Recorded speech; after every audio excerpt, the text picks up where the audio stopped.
So one of the neighbors is so determined to get out in the snow that they have now been attempting for the last 5 minutes to get out of their parking lot, which is where that car starts, to where they are currently.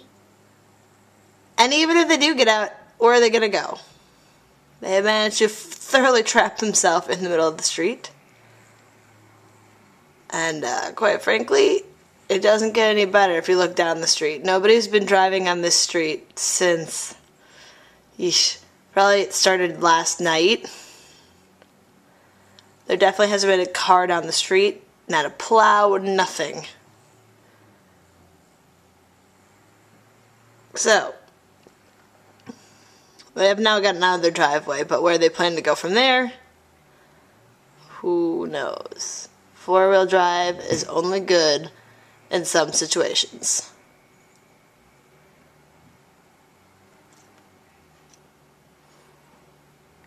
This clearly is not one of them.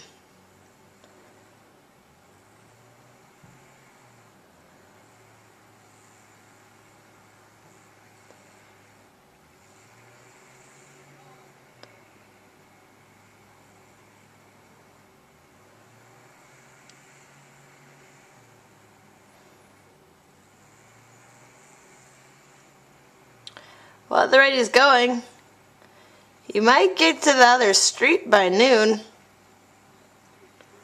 And even if he does get out there, Lakeshore Drive is still closed with stranded cars. So, he's screwed.